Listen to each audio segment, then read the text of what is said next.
sedikit. Dan ini penelitian yang kami lakukan adalah berkenaan dengan bangunan hijau pada bangunan residensial dan komersial. Di sini saya memaparkan bahwa sebelumnya sekitar 6 bulan apa 1 tahun yang lalu ya sudah pernah memaparkan di BKTF ini tentang topik penelitian yang kami lakukan dan juga beberapa pekerjaan berkaitan dengan printing technology dan itu berada di Korea Selatan. Saat ini saya sudah berada di Indonesia dan sudah sekitar 2 tahun menjadi staf pengajar di Departemen Teknik Nuklir dan Teknik Fisika di program studi Teknik Fisika.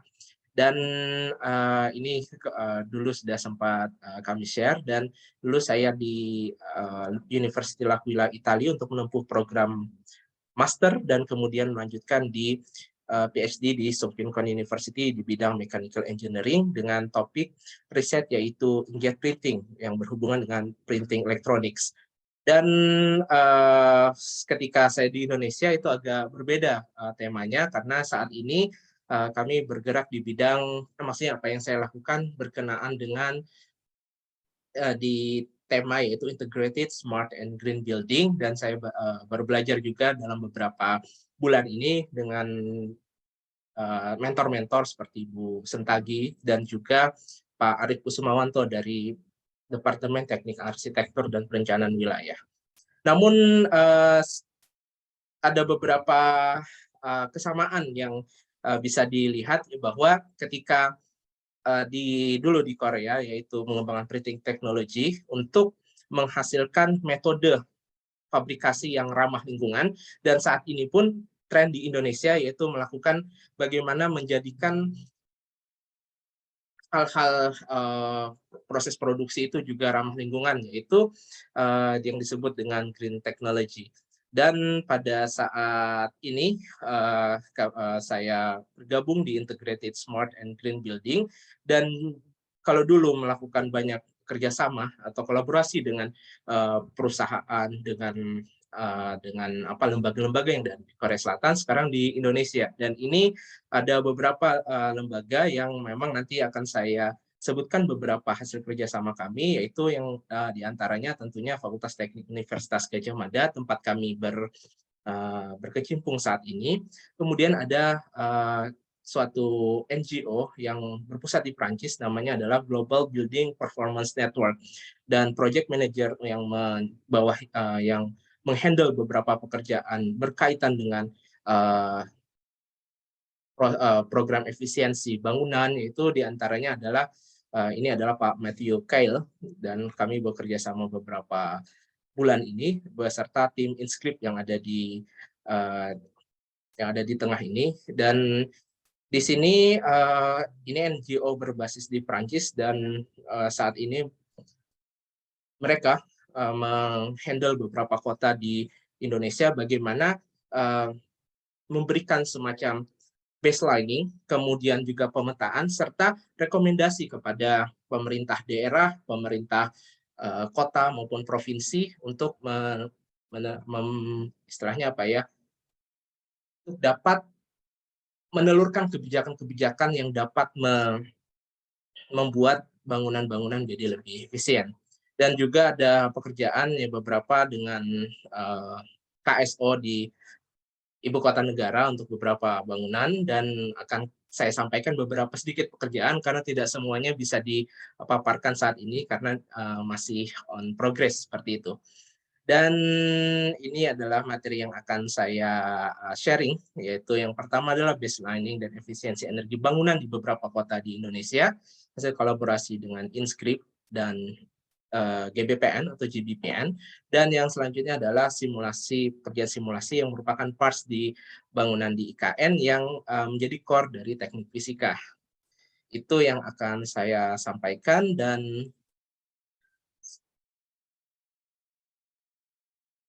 ini adalah materi pertama kami.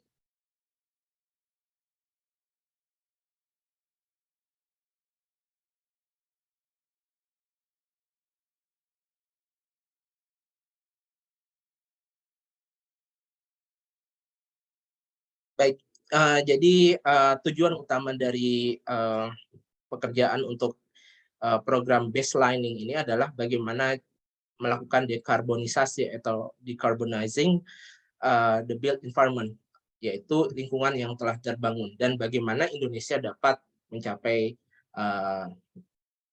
target yang diinginkan. Dan yang saat ini tantangan utama itu adalah kurangnya bukti-bukti, baik itu berupa figur, baik itu berupa data, dan juga apa saja yang dapat dihasilkan, apa saja yang dapat direkomendasikan untuk memberikan informasi kepada pemangku kebijakan, policy makers, baik pada tingkat nasional maupun pada tingkat subnasional, yaitu baik pemerintah daerah tingkat 1 maupun daerah tingkat 2, untuk dapat memprioritaskan strategi yang efektif untuk mencapai Indonesia yang sustainable, yang juga dapat menuju yaitu Sustainable Development Goals-nya. Ini adalah ide besar atau pekerjaan besar yang dilakukan oleh GPPN dan Inscript, yaitu di Fakultas Teknik Universitas Gadjah Mada, khususnya program studi teknik fisika, itu terlibat di dalamnya. Dan di sini metodologi yang paling mudah untuk dijelaskan adalah bagaimana kita yang pertama adalah memappingkan kondisi saat ini yang berada di Indonesia, baik itu bangunan komersial maupun bangunan hunian. Jadi dibagi antara bangunan komersial dan hunian. Bangunan hunian tentu saja ada rumah tempat tinggal dengan berbagai jenisnya.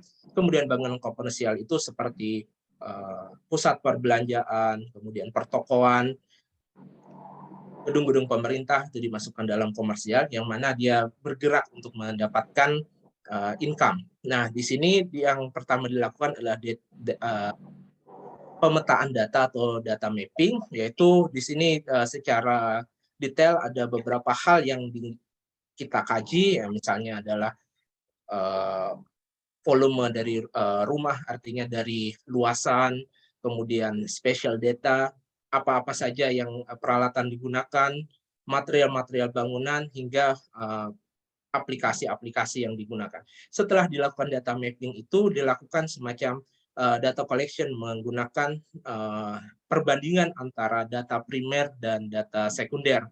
Dan dari hasil tersebut itu dilakukan semacam pengukuran baselining dan juga potensi penghematan. Dan di sini kami akan paparkan bagaimana metode survei, kemudian juga bagaimana hasil yang diperoleh itu digunakan untuk memberikan rekomendasi kepada pemerintah daerah yang akan mereka telurkan dalam semacam peraturan, baik itu peraturan wali kota, kemudian juga petunjuk-petunjuk teknis yang lainnya yang dapat digunakan sebagai acuan standar. Dan untuk itu Inscript melakukan itu di sekitar 11 kota di Indonesia. Ada yang berada di Pulau Jawa, kemudian di Bali, di Kalimantan, dan beberapa yang lain.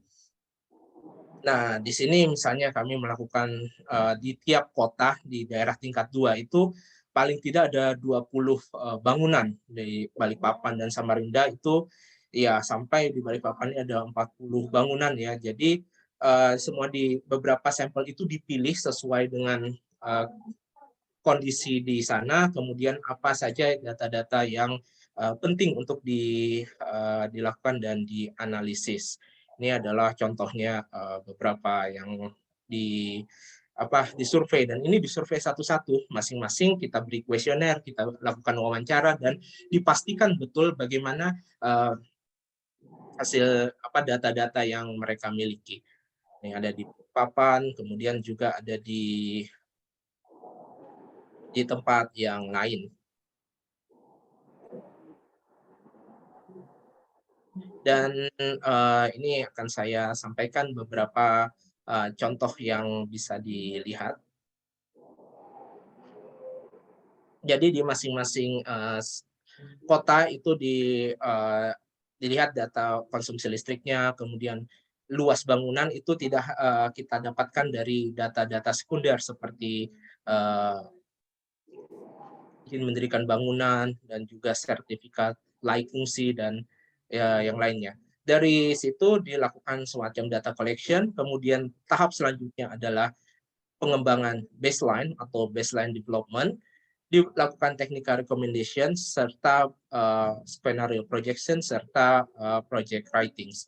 Ini ada beberapa detail yang dilakukan oleh GBPN juga, bagaimana untuk mendapatkan karakteristik asli dari tiap bangunan tersebut. Dan akhirnya dari baik itu dari residensial maupun komersial, di residensial itu kita lakukan online survei dan juga offline survei. Perbedaan dari online survei dan offline survei adalah online survei itu kita lakukan pertama kali itu untuk mewawancarai secara daring. Jadi karena mereka sudah mengumpulkan data-data itu, misalnya melalui Google Form, kemudian kita wawancarai satu persatu dan memastikan hasil apa istilahnya kuesioner atau form yang mereka berikan itu sesuai dengan kenyataan aslinya.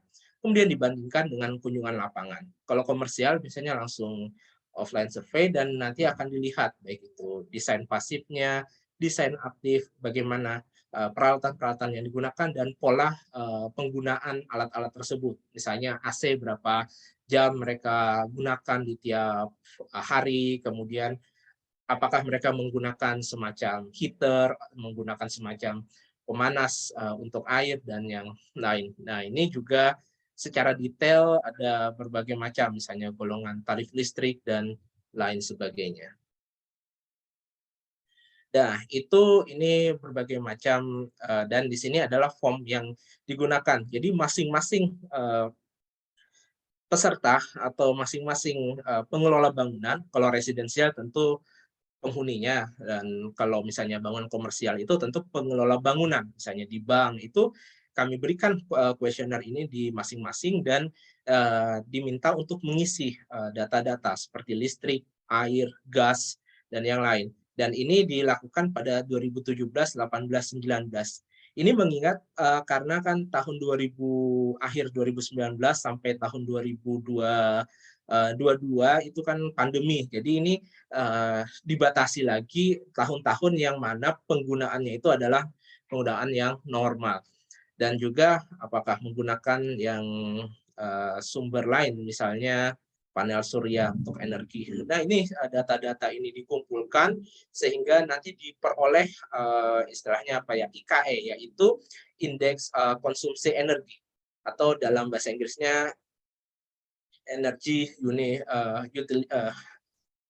utilities intensity, yaitu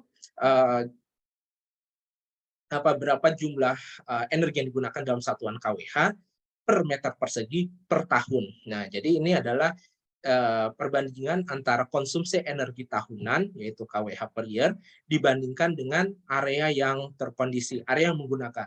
Itu per meter kuadrat. Dan di sini nanti bisa kita dapatkan baselining. Nah, ini adalah metode yang digunakan oleh GBPN dan juga Inscript.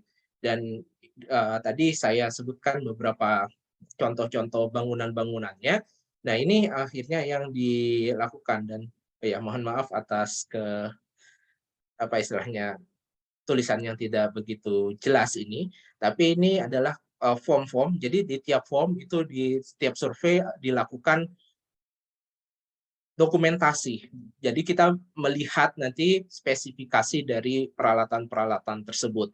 Jadi misalnya kapasitas total terpasangnya apakah dalam satuan PK, apakah dalam satuan kilowatt atau TR, dan berbagai macam secara detail ini spesifikasi AC, kemudian juga lampu juga berapa ya, apa jenis lampunya, berapa yang mereka gunakan, berapa jam mereka gunakan per hari, dan juga apa jenis lampunya. Semuanya itu diisi sehingga kita bisa mendapatkan data-data sampai ke penggunaan air, tadi penggunaan lampu, penggunaan gas. Nah, setelah itu dilakukan pemotretan atau dokumentasi juga fasad bangunan untuk melihat jendela-jendela ini, yaitu wall to windows ratio. Dan ini digunakan untuk memetakan apakah bangunan-bangunan tersebut sudah memiliki karakteristik yang khusus. Sehingga mendapatkan database per kategori bangunan, per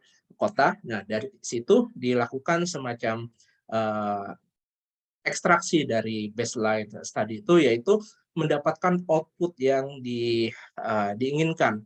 Misalnya di sini electricity demand untuk Samarinda itu penggunaannya ada di bangunan residensial atau homes, kemudian juga ada public, social, industri, dan semacamnya. Ini bagaimana mendapatkan status quo-nya dan apa nanti rekomendasi yang bisa diberikan. Nah, ini akan kami sampaikan di slide berikutnya, yaitu bagaimana hasil yang kami dapatkan ketika melakukan studi menggunakan metode yang yaitu ASVE. Nah, ini adalah Energy Modeling Report yang ya bisa saya sampaikan di sini. Nah, jadi simulation methodnya itu ada beberapa hal yang ingin kita suggest untuk mendapatkan improvement terhadap suatu efisiensi, yaitu tentang roof-nya atau atapnya, kemudian walls ini tembok, windows, yaitu apakah jendela itu clear atau dia memiliki semacam campuran material, dan ini WWR juga diperhitungkan, yaitu perbandingan antara luas area jendela dengan luas area dinding. Kemudian shading dari bangunan, kemudian juga ceiling atau insulasi dari tembok itu, dan berbagai macam sistem lainnya, yaitu dalam HVAC, dalam pendinginan ataupun pemanasan, yaitu berhubungan dengan performa dari alat pendingin atau pemanas, yaitu alat pengkondisi udara. Ada LPD, yaitu Light Performance Density, dan ini adalah improve, dan ini adalah hasil yang didapatkan. Nah, bagaimana untuk memodelkannya? Jadi dimodelkan itu pertama dari hasil pengukuran itu atau dari hasil survei yang dilakukan, kita terjemahkan dia menjadi semacam model yang sederhana yang dapat digunakan di software seperti Energy Plus atau ASVE, dan didapatkan ini misalnya dalam contoh government office. Jadi kita bisa mendapatkan yang disebut dengan baseline energy model. Di sini bisa dilihat bahwa dalam suatu perkantoran yang paling mengkonsumsi energi paling tinggi adalah pendinginan, yaitu sampai 206 megawatt hour. Ini untuk kasus Samarinda ya. Kemudian juga ada peralatan dan juga lighting. Nah, di sini kita bisa melihat lighting ini paling kecil sebenarnya, kemudian equipment seperti misalnya mesin printer, kemudian juga TV atau yang lain-lain itu sampai 25%. Nah, di sini kita mendapatkan informasi dari hasil survei itu seperti ini. Dan ini dilakukan semacam perwakilan terhadap suatu bangunan, yaitu bangunan office. Nah, setelah itu dilihat bagaimana baseline itu bisa kita dapatkan. Jadi ketika misalnya tadi ini kan baseline-nya 198 kWh per meter kuadrat per tahun. Ini potensi penghematannya bagaimana? Nah, ini dilakukan semacam tadi beberapa suggested improvement. Misalnya tadi gross floor area ditetapkan, jadi tidak berubah, tapi kita mengganti misalnya roof-nya. Jadi misalnya dari roof yang sudah ada diganti dengan sandwich roof. Ini tujuannya adalah untuk mengurangi transfer panas yang ada dari atas, dari matahari tadi, radiasi matahari menuju ke dalam bangunan, yaitu kita ganti dengan sandwich roof. Nah, jadi di sini ada penurunan, jadi dari 198 jadi 195. Kemudian dengan sandwich wall, jadi di sini penurunan sedemikian sampai kita berbagai macam percobaan. Jadi kita lakukan parametric studies dari baseline ini ke sifat-sifatnya ini sehingga sampai kita melihat bahwa ketika kita meningkatkan performa dari pendingin menjadi COP5 dia bisa turun hingga menurunkan set point. Karena di sini set point yang digunakan dalam perkantoran itu 18 sampai 20 derajat Celcius. Nah, padahal kan itu tidak selamanya itu diperlukan oleh tubuh manusia. Biasanya 25 derajat sudah cukup. Nah, bisa dikurangi bisa ditekan penggunaan energinya atau intensitas konsumsi energinya atau IKE, sehingga kalau semuanya dilakukan itu akan menurunkan sampai ke 97 kWh per meter kuadrat per tahun. Nah, ini sudah hampir walaupun tidak setengahnya sudah cukup sampai 40-an%. Nah, ini adalah rekomendasi yang kami berikan. Kemudian nah, ini secara detail, jadi misalnya tadi roof type-nya antara yang awalnya concrete roof, yaitu dari beton biasa, diganti dengan sandwich. U value atau yang merupakan representasi dari semacam konduktivitas, itu bisa kita lihat awalnya konduktivitasnya tinggi, U value-nya tinggi, menjadi lebih kecil ketika digunakan sandwich roof. Kemudian wall type dari brick wall menjadi sandwich wall. Ini secara umum kita bisa melihat dari data-data ini bahwa terjadi penurunan karena bahan tersebut memiliki konduktivitas panas yang lebih kecil. Nah, dari sini bisa kalau tadi kita melakukan perbandingan dari KWH-nya, ini dari persentasenya. Sehingga di sini terlihat bahwa kalau kita gunakan pendingin yang memiliki efisiensi lebih bagus, dia akan berkontribusi lebih banyak dalam penghematan, sehingga secara kumulatif dia bisa sampai 50-an%.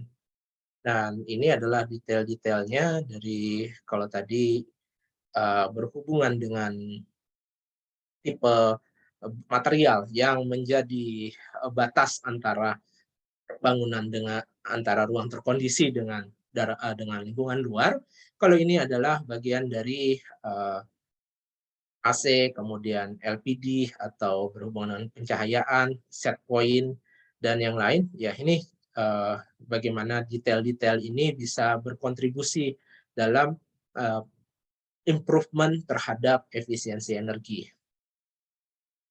Kemudian tadi kita membahas tentang government office ya atau perkantoran. Sekarang ini adalah hotel. Nah, hotel ini kita bisa melihat bahwa cooling memiliki kontribusi yang cukup besar sampai 55%, kemudian diikuti oleh equipment, lighting, dan juga hot water. Karena memang hotel juga menyediakan air panas. Nah, jadi di sini secara detail bisa dilihat untuk perwakilan di Kota Samarinda. Nah, tidak jauh berbeda dengan perhotelan. Tadi dengan kita mengganti berbagai macam material maupun juga pola huni dari baik kalau yang di sini kita bisa lihat ini adalah material pembungkus dalam tanda kutip bangunan. Kemudian ini adalah jendela, sehingga bisa diperoleh penurunan dari 232 hingga ke 136 kalau semuanya dilakukan. Tapi memang nanti rekomendasi itu bisa bersifat preskriptif, bisa juga kita berikan semacam based on performance. Jadi nanti tergantung mereka akan memilih, sehingga tidak harus sampai 136, tapi mana yang prioritas, sehingga dengan adanya efisiensi tersebut bisa dilakukan penghematan dalam segi ekonomi, dan kemudian kedua tentunya bisa berkontribusi dalam mengurangi emisi karbon dioksida atau emisi gas rumah kaca di lingkungan atmosfer seperti itu. Nah, kemudian ya ini detail-detailnya ketika untuk hotel kita mengganti jenis roof, kemudian juga wall, glass type atau kaca yang menjadi penyelubung antara bangunan dengan dengan lingkungan luar. Nah, di sini bisa dilihat bahwa total untuk hotel sampai ke 41%. Dan itu dilakukan juga untuk berbagai macam.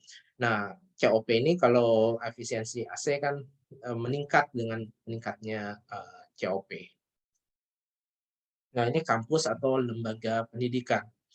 Nah, lembaga pendidikan yang di sini kalau kita lihat di Kota Samarinda, Kuling juga memakan proporsi yang cukup besar, yaitu sampai 65%, 669 megawatt hour per meter persegi per tahun. Jadi total ini 169 kWh per meter persegi per year. Ini bukan apa istilahnya, ini totalnya ya semua. Jadi ketika dilakukan ini kita bisa melihat juga potensi penghematan di masing-masing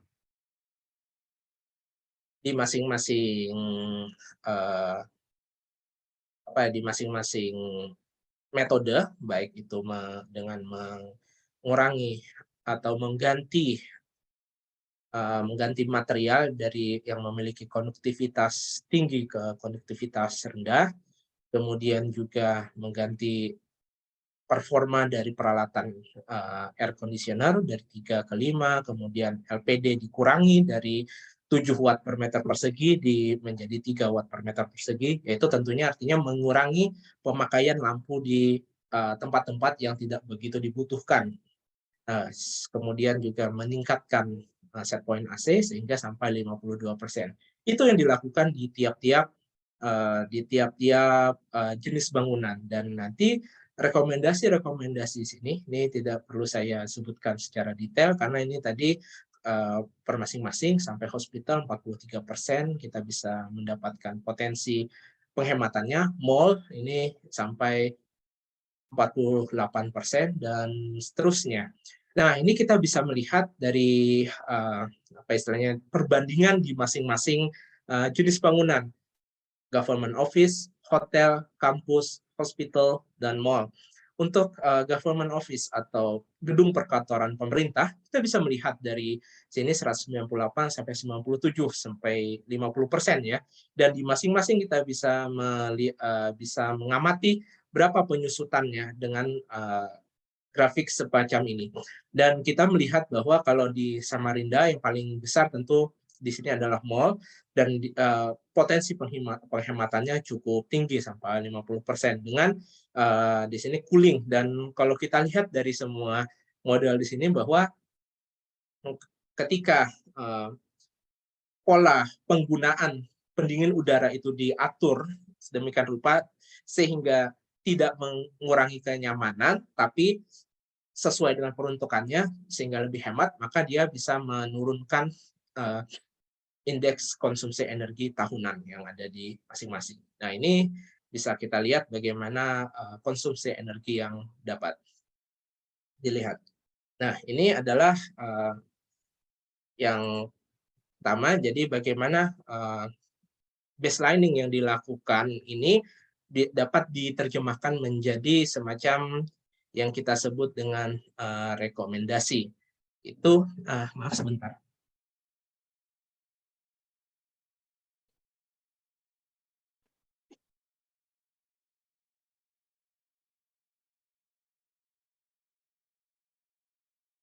Yang pertama, nah ini kembali lagi dari sini. Tadi sudah kita dapatkan beberapa pemaparan, yaitu tentang bagaimana kita melakukan semacam metode untuk mengambil data, memetakannya, sehingga dapat mendapatkan pemahaman tentang karakter pola konsumsi energi di tiap kota dan di tiap jenis bangunan. Dan ini yang dipaparkan baru Samarinda, dan kami baru melakukan di 3 kota di Indonesia sampai saat ini. Total ada 11. Dan sampai akhir tahun 2023 ini ke 11 kota bisa diselesaikan dengan tim yang cukup cukup bagus kerjasamanya, baik antara tim yang bertugas untuk mendesain bagaimana cara pengolahan data, kemudian tim yang terjun di lapangan, serta tim yang dapat misalnya mengolah data tersebut. Itu yang kami lakukan dalam hal ini. Dan ada beberapa pelajaran dalam survei ini yang dapat kita petik, yaitu bahwa koordinasi antara tim peneliti, yaitu di sini dalam hal ini adalah GBPN dengan Fakultas Teknik UGM, atau lebih khususnya adalah INSGRIP Team, Integrated Smart and Green Building, itu perlu adanya koordinasi.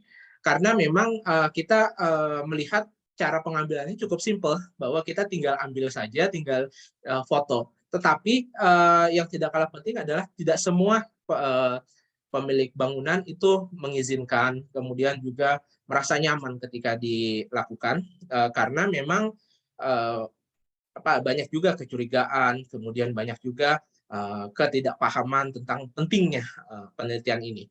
Kemudian juga koordinasi dengan pemuka masyarakat, dan juga bagaimana pembagian surveyor lapangan itu dapat bekerja dengan efektif dan juga efisien.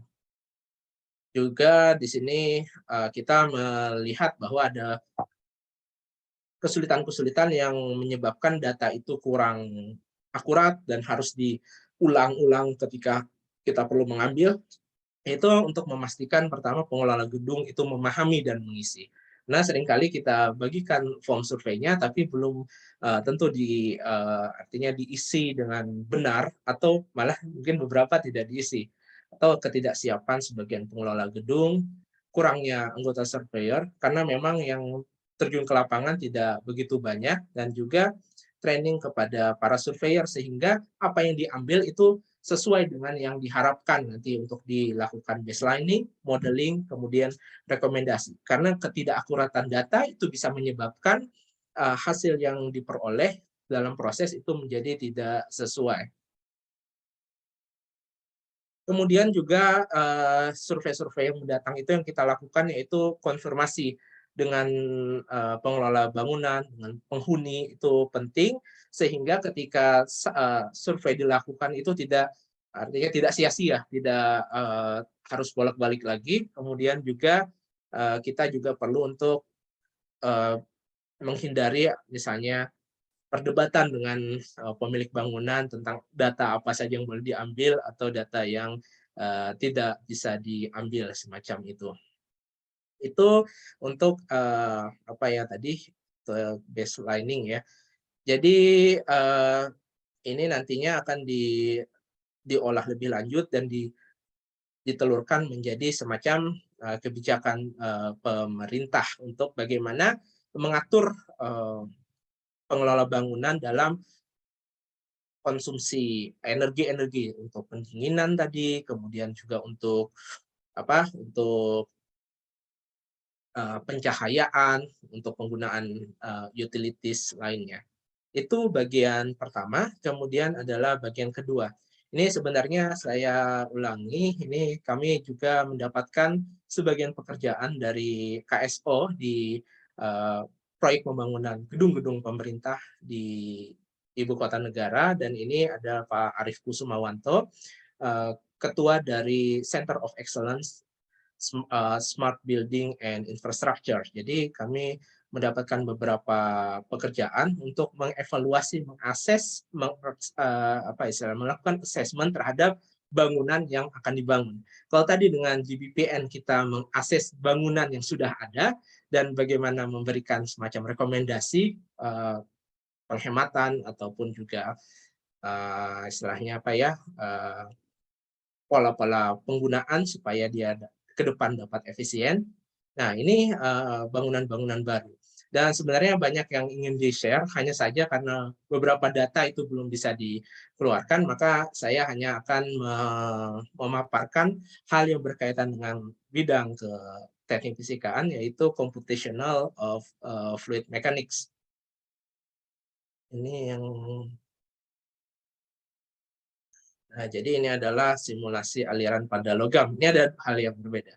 Kita tahu bahwa di kantor presiden di ibu kota negara, di Kalimantan Timur, tepatnya di Panajam Pasir, itu akan dibangun semacam ini, kantor presiden yang diselubungi oleh Garuda. Selubung Garuda yang berbahan metal dengan ukuran, dengan material yang ditentukan. Nah, di sini desain sudah ada dan akan dibangun, hanya saja perlu evaluasi apakah itu dengan adanya selubung ini dia dapat berakibat negatif atau positif terhadap bangunan di dalamnya. Tentu saja ini ada, nah di sini yang ingin saya share bahwa dasar-dasar dari aliran termal yaitu konduksi, konveksi, dan juga radiasi itu memberikan artinya sangat bermanfaat ketika kita ingin mengkaji bagaimana pola persebaran panas di sana. Jadi di sini radiasi matahari akan istilahnya berinteraksi ya dengan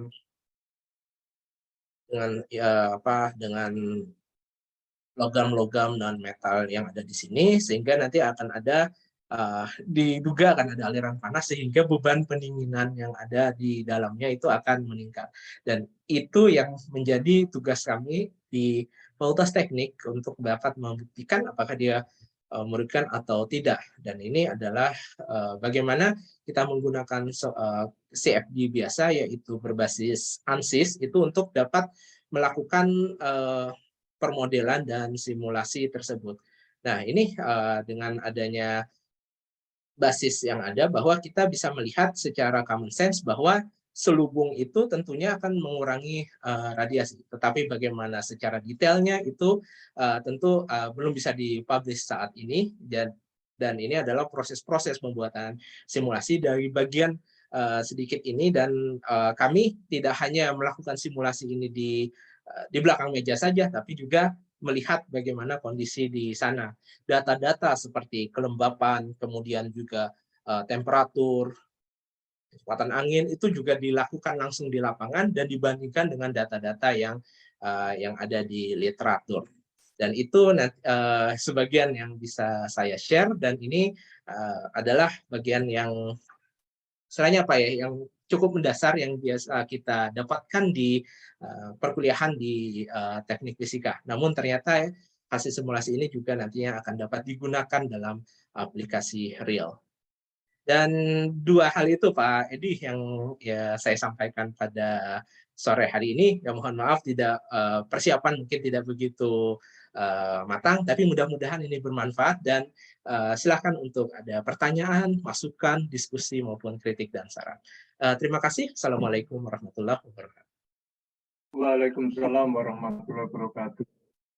Terima kasih Pak Ayudya atas penyampaian paparannya. Kita lanjutkan dengan pertanyaan-pertanyaan nih. Belum ada yang muncul di chat box ya. Silakan menulis pertanyaannya di chat box.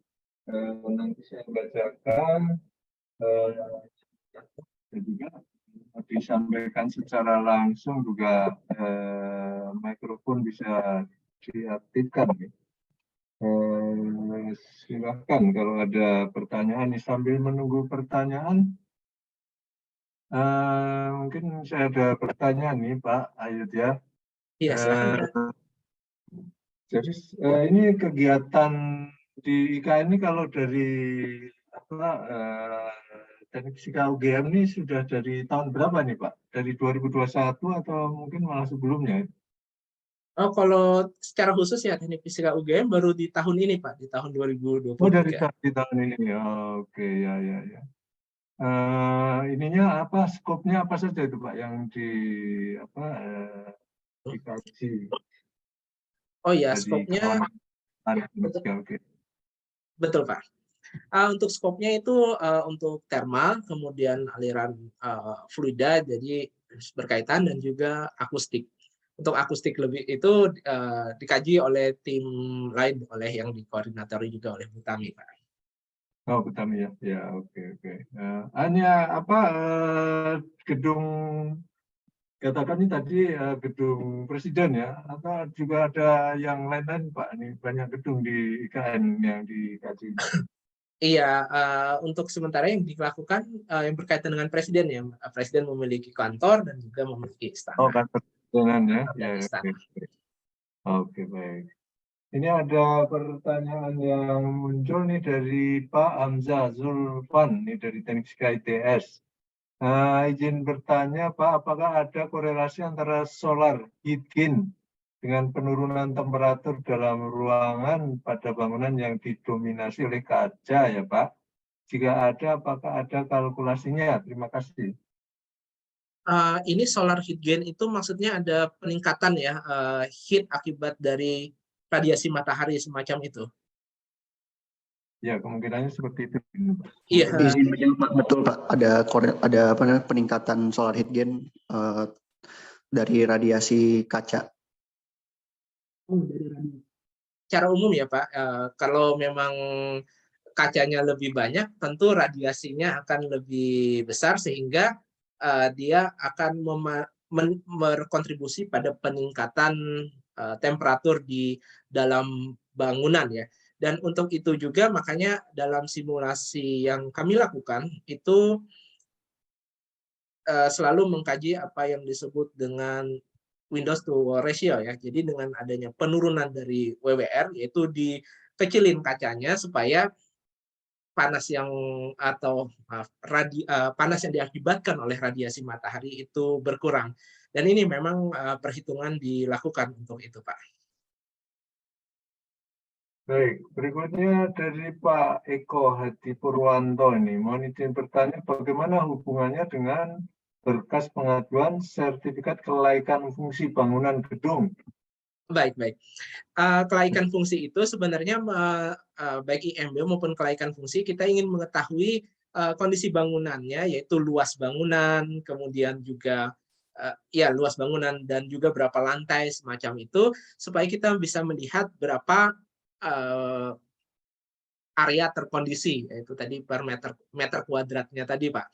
Jadi kalau kita ukur langsung di lapangan kan bisa jadi tidak akurat atau kita tidak bisa istilahnya tim kami tidak bisa secara utuh bisa melakukannya dalam satu kali pengukuran. Karena misalnya begini, ini di Samarinda ya, ini satu hari aja itu misalnya kita melakukan survei ke 5-6 bangunan. Jadi tidak mungkin kita ukur semua istilahnya semua bangunan secara manual. Untuk itu IMB maupun sertifikat layak fungsi itu digunakan sebagai data sekunder ya untuk bisa melakukan kegiatan ini lebih efisien. Itu Pak. Baik, berikutnya dari Ibu Amelia. Apakah data-data yang disajikan tadi diperoleh secara langsung melalui observasi dan pengukuran langsung?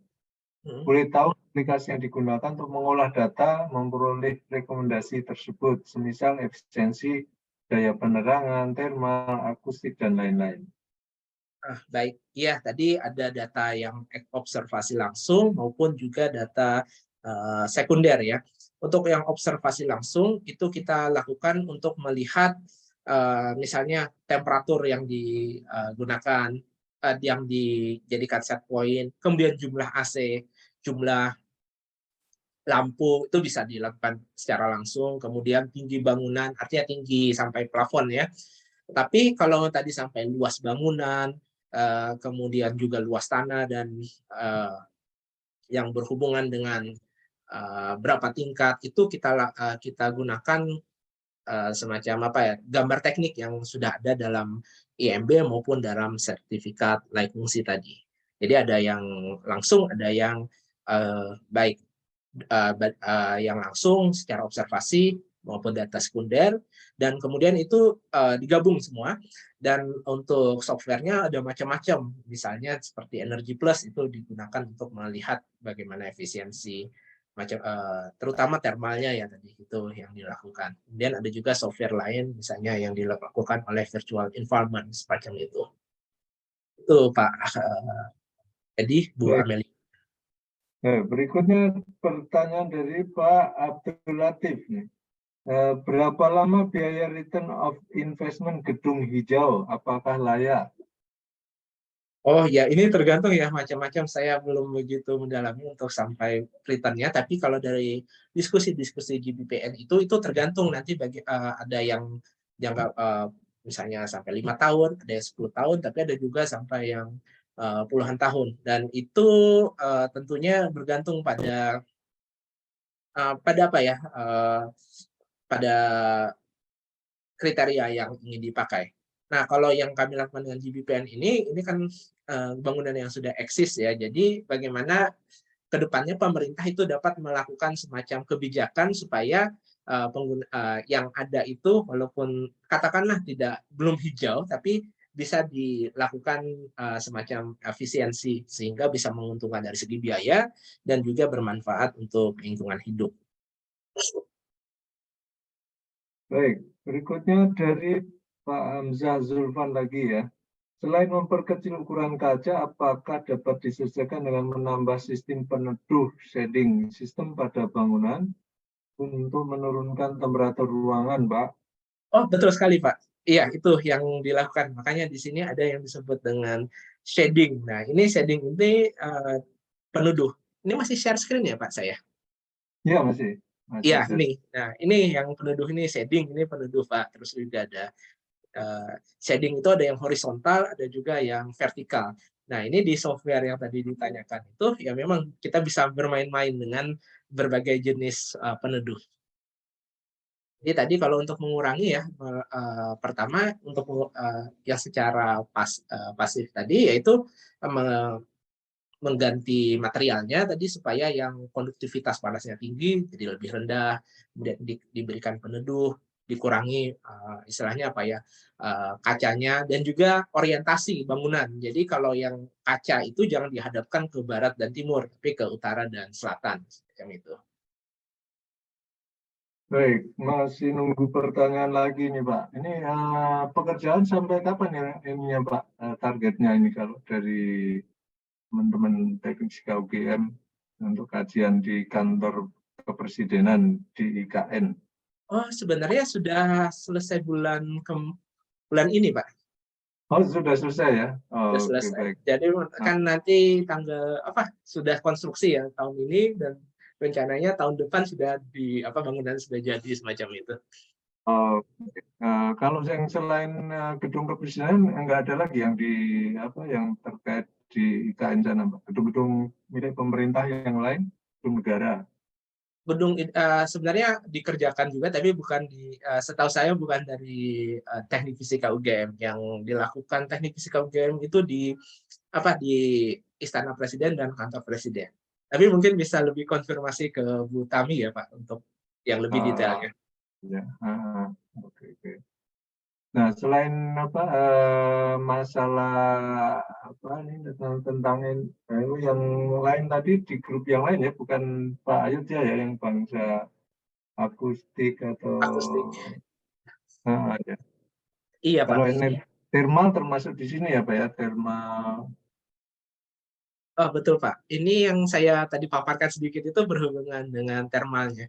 Jadi di Teknik Fisika UGM yang itu banyak beberapa tim ya yang melakukan, ada yang thermal, kemudian juga ada aliran udara untuk istilahnya dalam hal perlindungan terhadap karbon dioksida semacam itu, ataupun menghindari semacam, apalagi kan sekarang misalnya virus seperti itu, jadi bagaimana pola ventilasi yang baik semacam itu. Iya, iya. Kalau ini ada pertanyaan lagi nanti menyusul saya ini dari Pak Eko Hadi Purwanto lagi ini. Mohon izin bertanya, model ini bagaimana hubungannya dengan agenda EBT? Energi baru terbarukan ya, Pak? Ya, ini adakah kajian yang menyangkut tentang EBT terkait dengan gedung, katakan ini gedung kantor presiden atau istana presiden? Ya. Ini tentang mungkin yang pertama tentang survei dilakukan dengan GBPN ini ya. Sebenarnya salah satu form lain seperti yang saya sebutkan tadi juga memasukkan faktor apakah bangunan tersebut menggunakan sumber energi lain, misalnya panel surya semacam itu, kan EBT. Jadi kalau yang disebut dengan net zero istilahnya net zero energy, bahwa bangunan itu dia mengkonsumsi tapi dia juga bisa memproduksi sendiri. Jadi misalnya menggunakan panel surya. Ini kalau itu memang sangat ada kaitannya ya. Jadi IKE itu nanti akan dibandingkan dengan berapa yang dia supply sendiri. Hanya saja untuk bangunan komersial yang di Samarinda ini hampir semuanya memang semuanya tidak menggunakan EBT, sehingga dia tidak istilahnya tidak bisa kami kaji di sini ya. Tapi ada beberapa hunian di Samarinda yang memang mereka menggunakan solar panel semacam itu. Dan memang model energi yang dilakukan di sini akan istilahnya inginnya memang dikombinasikan dengan energi baru dan terbarukan. Seperti itu, Pak. Baik, berikutnya dari Pak Hamzah Zulfan. Izin bertanya lagi Pak, bagaimana cara mengetahui seberapa besar penurunan temperatur dengan penambahan shading system ya Pak? Apakah ada kalkulasinya? Penurunan temperatur dengan penambahan shading. Tadi kan ya salah satu solusi tadi saya kaca disedikitkan ya, luas permukaannya, kemudian ini kasih peneduh atau apa tadi itu ya. Nah ini ada tools simulasinya enggak? Barangkali gitu ya, mungkin pertanyaannya. Iya. Sebenarnya yang dilakukan di modeling ini, kita menghitung yang disebut dengan OTTV atau overall thermal transfer value ya. Jadi itu melihat jadi ada set temperaturnya tadi, kemudian kita mengkaji berapa istilahnya berapa panas yang nantinya tertransfer di sana. Ketika misalnya transfer ya panasnya itu kecil, berarti kan sebenarnya ada penurunan suhu. Dan dalam OTTV mungkin nanti bisa saya istilahnya share ya, ini ada mungkin satu. Jadi persamaan yang digunakan dalam OTTV atau overall thermal transfer value itu persamaan sederhana yang kita kenal, yaitu konduksi, konveksi, dan radiasi. Ini misalnya seperti ini. OTTV itu yang ini yang berhubungan dengan radiasi ya. Jadi ini yang berhubungan dengan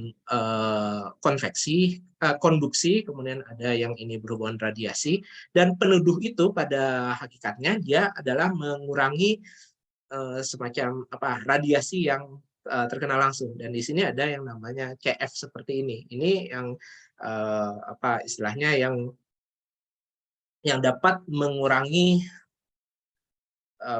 transfer panas, dan transfer panas akan mengurangi juga nanti kenaikan suhu di dalam lingkungan, di dalam ruangan. Tapi di sini ketika kita lakukan OTTV seperti ini dan dilakukan oleh software seperti Energy Plus dan yang lainnya, itu mempertimbangkan juga set dari temperatur yang di dalam. Katakanlah misalnya kita set 20 derajat Celcius, maka berapa panas nanti yang akan tertransfer dari luar, karena kan di dalam ruangan itu lebih dingin, lebih rendah suhunya, di luar lebih panas. Nah, itu dengan adanya penuduh, radiasi yang masuk itu berkurang ya, sehingga kan yang awalnya dari jendela itu langsung ditransfer, tapi dia ada semacam penurunan sehingga dia bisa nah ini yang disebut dengan SK, koefisien peneduh. Nah ini dengan koefisiennya lebih kecil, maka radiasinya itu akan semakin kecil juga. Nah itu yang kita dapatkan, apakah itu penurunan transfer panas ataukah nanti penurunan suhu. Jadi biasanya ini dilakukan setelah steady condition ya, jadi bukan semacam transient condition, karena kalau transient condition itu kita melihat bagaimana pola pergerakannya berubah terhadap waktu. Tapi yang di sini keseluruhan, misalnya dalam 1 hari, dalam 1 bulan, dalam 1 tahun, itu adalah keseluruhan semuanya, Pak. Baik, berikutnya dari Ibu Amelia lagi nih. Kira-kira berapa persen bangunan yang nantinya pakai solar rooftop di KN, Pak? Apakah masih butuh kajian-kajian green energy untuk bisa kami teliti ke depannya? Ini ada yang tertarik untuk di solar rooftop ini. Iya, Silakan. saya Mungkin ada informasi dari Pak Yudhian tentang solar top di sana. solar top. Ini kalau saya mohon maaf belum begitu mengetahui, tapi setahu saya memang di hampir semua bangunan di IKN nanti akan dipasang semacam solar rooftop itu. Misalnya ini kan kajian yang kami lakukan itu untuk melihat apakah semacam layak dengan desain yang berbasis ada selubung itu sudah aman, sudah layak. Tapi untuk kajian energi ada lagi yang memang mereka lakukan dan kabarnya memang hampir semua banyak nanti bangunan-bangunan itu yang akan menggunakan energi baru dan terbarukan. Itu Pak Edi. Baik, ini masih nunggu lagi pertanyaan yang barangkali masih muncul, Pak.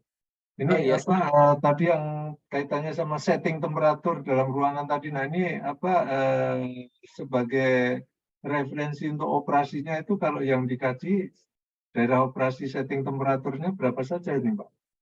oh iya Pak. Ya. Baik Pak. Jadi ini kalau setting yang tadi misalnya setting yang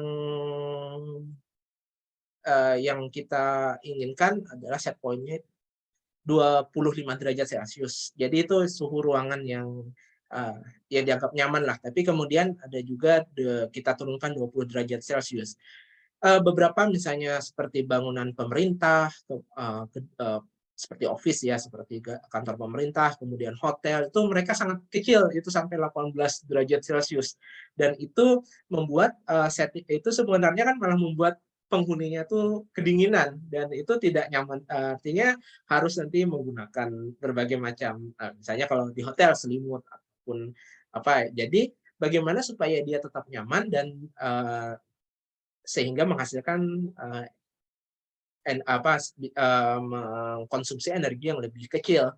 Nah, itu direkomendasikan di sini 25 derajat Celcius. Walaupun ini cukup, maksudnya beberapa nanti bisa artinya dikaji ulang lagi apakah memang 25 derajat Celcius itu cukup nyaman bagi pengguna. Nanti kalau misalnya diganti misalnya 23 misalnya, tentu penggunaan energi akan meningkat, tapi tidak setinggi ketika dia setnya adalah 18 derajat Celcius. Ini kan ini saya sedang share atau tidak ya Pak? Belum, ini enggak ada. Oh belum. Oh mohon maaf. Iya. Ya ini misalnya, nah ini 18 sampai perbandingannya ini antara 18 dan 25 derajat Celcius. Ini katakanlah ideal supaya menghasilkan penurunan. Namun ketika direkomendasikan, ini kita bisa artinya jadi pilihan bagi nanti pengelola bangunan berapa dia ingin men-set, tapi jangan sampai terlalu rendah semacam ini karena tentu akan mengakibatkan pemborosan. Ya. Itu. Apakah ada kaitannya juga, misalkan ini setting 25 gitu ya, tapi ternyata beban thermalnya dari luar tuh sangat besar. Nah, itu apakah misalkan terus rekomendasi dengan operasi tata udaranya itu seperti apa, ini ada linknya nggak? Maaf Pak, jadi misalnya tadi di luar kan kalau di Samarinda itu bisa sampai di atas 30 ya Pak? Ya makanya itu kan memang menjadi beban ini ya, pendinginan ya itu ya sebenarnya ya. Betul Pak. Kalau misalnya 18 sama 30 kan berarti dia ekstrim banget gitu. Jadi tentu beban Ya, pendinginannya tinggi. Tapi kalau ya. dinaikkan kan tetap lebih rendah dari di luar, tapi Hmm. artinya perbedaan suhunya tidak begitu besar. Ya, maksud saya dengan adanya perbedaan itu kan harus dikondisikan ya ruangannya ya sebenarnya ya. Makanya Betul. kan ada aliran udara segala. Nah itu dalam kajian ini ada linknya juga nggak ini dengan misalnya operasi dari tata udaranya gitu. Oh, Dia kan yang nanti berfungsi untuk mendinginkan ruangan ya itu ya. iya, betul Pak. Nah, Kalau yang di IKN IKN itu yang untuk thermal memang ada pengkajian sampai ke sistem tata udara sehingga ya menghasilkan flow yang lebih baik ya. Iya, Kalau betul. untuk yang bangunan-bangunan yang sudah ada di kota-kota ini kami tidak mengkaji sampai tata udaranya karena itu kan kita harus artinya tidak bisa mengganti Ya, yang sudah ada. ya, ya, ya. Baik, baik. Ini aja hanya untuk apa sambil nunggu. Ini ada pertanyaan lagi Pak, ini dari Pak Joni nih. Bagaimana dengan bangunan yang ada di Jakarta saat ini bisa dilakukan efisiensi energi atau efisiensi temperatur ruangan sehingga lebih baik dalam pengurangan emisi atau radiasi yang diakibatkan bahan material gedung? Iya, ya. Bila bisa, bagaimana dengan biayanya? Apakah ada kemungkinan untuk gedung-gedung tinggi ratusan tingkat untuk digabungkan dengan tanaman kecil sehingga bisa mengurangi polusi atau menambah oksigen? Terima kasih. Oh, baik. Terima kasih Pak Joni. Sebenarnya ini tadi saya ceritakan ada 11 kota ya yang baru dilakukan 3 dan Jakarta merupakan kota yang akan dilakukan kajian di bulan depan atau 2 bulan yang akan datang. Itu jadi nanti kita tunggu hasilnya. Tapi memang secara umum tentunya untuk mengurangi istilahnya material. Jadi di sini untuk pengurangan emisi yang diakibatkan oleh material gedung itu juga bagian dari misalnya berarti ini untuk pengurangan emisi gas rumah kaca ya dan itu material-material akan diregulasi oleh pemerintah. Tapi tentu ini di luar kajian dari efisiensi thermal karena untuk material gedung itu istilahnya bisa jadi material gedungnya itu memiliki konduktivitas thermal yang rendah, tetapi dia misalnya memiliki bahan yang menyebabkan gas rumah kaca lebih baik, lebih besar seperti itu. Dan biaya tentu akan ada kajian yang lebih lanjut dan ini di luar dari kajian yang kami lakukan di sini karena fokusnya ini adalah pengurangan energinya. Untuk material itu juga penting tapi bukan dari kajian kami.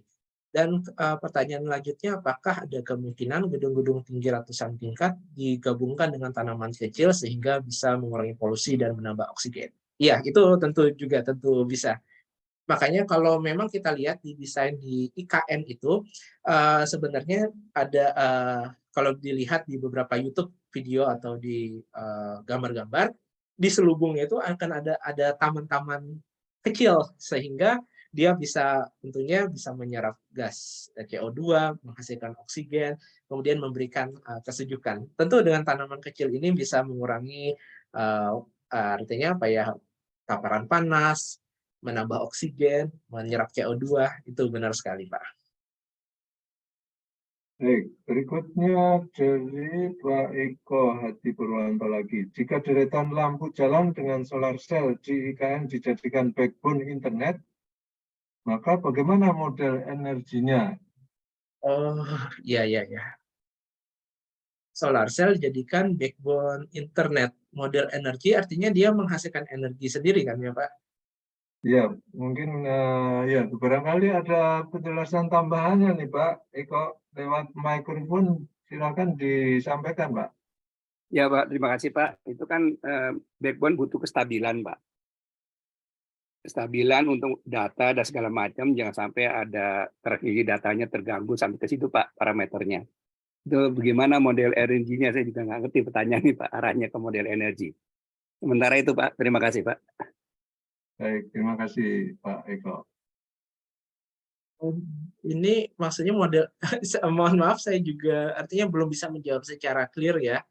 Tapi paling tidak tadi dikhawatirkan bahwa dengan menggunakan solar cell saja itu bisa jadi kan naik fluktuatif ya. Jadi data yang yang nanti ditransfer itu tidak reliable.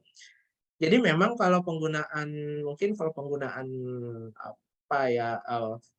energi baru terbarukan itu harus diimbangi dengan penyimpanan energi yaitu baterai, kemudian juga atau di hybrid dengan sumber energi yang konvensional sehingga dia bisa menghasilkan supply yang lebih konstan semacam itu. Jangan sampai murni dari solar cell sehingga dia bisa fluktuatif semacam itu.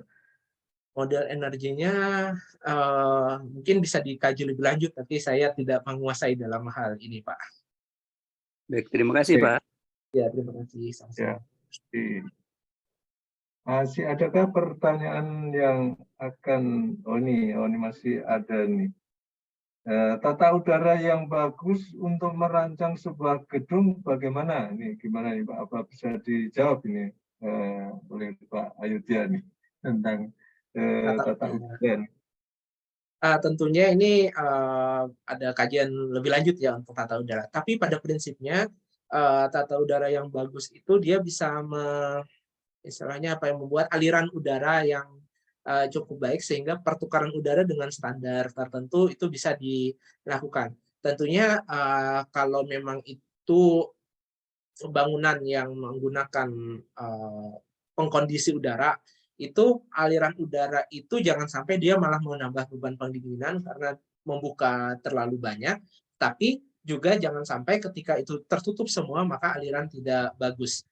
Jadi yang paling misalnya kan ada bagaimana teori supaya terjadi bukaan itu diatur atau misalnya bisa menggunakan perangkat mekanik seperti exhaust fan semacam itu, dan itu ada beberapa desain-desain yang bisa dipelajari, dan salah satunya yang ditulis oleh tim Bu Sentagi, Bu Tami dan kawan-kawan itu nanti bisa di-refer ke sana. Saya pun juga sedang mempelajari hal tersebut. Baik, ini ada permintaan nih Pak dari Pak Faris ya. Pak Ayudya, maaf kalau berkenan materi tambahannya di-share. Materi tambahan yang oh ya, tadi kalau materi tentang simulasinya memang sudah saya share ya. Tapi untuk yang IKN itu saya belum berani men-share semuanya. Mungkin bisa apa istilahnya, bisa Yang kontak. jurnal tadi itu Pak Ayudya. Yang mana Pak? Yang jurnal tahun 2015. Oh, yang jurnal, Oh. baik Pak. Yang jurnal Mungkin. 2015. Oh, ini tadi ya baik. Ini saya berikan linknya saja ya, atau Ya, ini bisa langsung ya. Oh, baik, ini akan saya kirimkan. Ini berarti kirimkan langsung ke Zoom ini ya Pak? Iya, untuk ke chat. Ya, di share di grup aja, di linknya juga boleh. Oh, baik. Ini tadi saya share search langsung aja tadi di Google. Dan memang itu Iya. OTT ya. Baik. Iya, baik.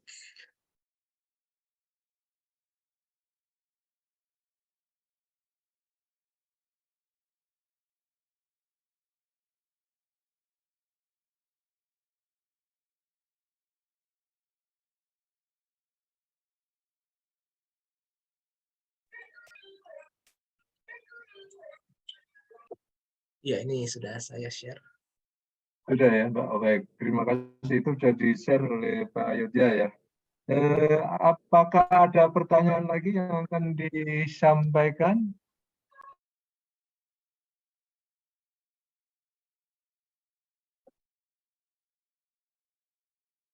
Baik, kalau nggak ada pertanyaan lagi, kita akhiri acara sore hari ini.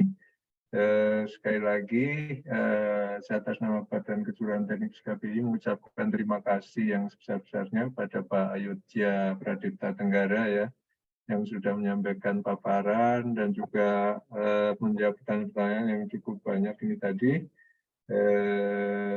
Banyak kesan-kesan positif yang dituliskan di chatbox ini. Terima kasih juga pada ibu-ibu dan bapak-bapak sekalian yang sudah bergabung, bertanya pada Pak Ayudya, hingga menjadi webinar kita menjadi sangat interaktif dan menarik. Kita lanjutkan acara kita besok sore ya, ini tentang